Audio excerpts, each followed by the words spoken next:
இப்போ இந்த மாதிரி பாடி பெயின் இருக்கு, ஸ்ட்ரெஸ் இருக்கு, ஆங்ஸைட்டி இருக்கு, டிப்ரெஷன் இருக்கு அப்படின்ட்டு நீங்க ட்ரீட்மெண்ட் எடுத்துக்காமலோ, கவுன்சிலிங் எடுத்துக்காமலோ, அல்லது சைக்காலஜிக்கல் அட்வைஸ் எடுத்துக்காமலோ இருக்கீங்க அப்படின்னா, ஸ்ட்ரெயிட்டா சொல்றேன், நீங்க இதை இக்னோர் பண்ணா இந்த பிரச்சனை இன்னும் அதிகமாயிட்டே போகும்.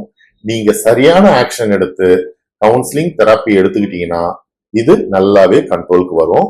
சோ இப்ப நீங்க ஃபீல் பண்றது எதுவுமே பர்மனன்ட் கிடையாது.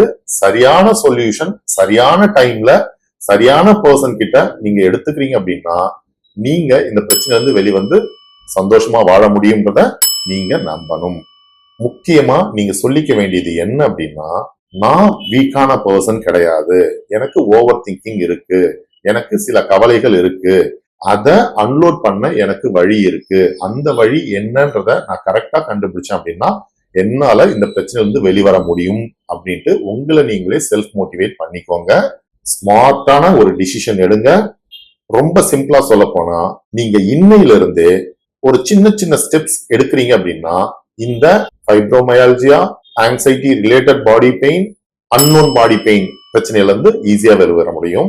மொத்தம் 3 விஷயம் தான். 10 நிமிஷம் எழுதுங்க, 45 நிமிஷம் வாக்கிங் போங்க, 15 நிமிஷம் மூச்சு பயிற்சி பண்ணுங்க. இத நீங்க ரெகுலரா பண்றீங்க அப்படின்னா ஸ்லோவா உங்களுக்கு அந்த சேஞ்சஸ ஃபீல் பண்ண முடியும். நீங்க இந்த பிரச்சனையில இருந்து வெளிவர முடியும். நல்லா புரிஞ்சுக்கோங்க, மனசை கண்ட்ரோல் பண்ண முடியலன்னு நினைக்காதீங்க.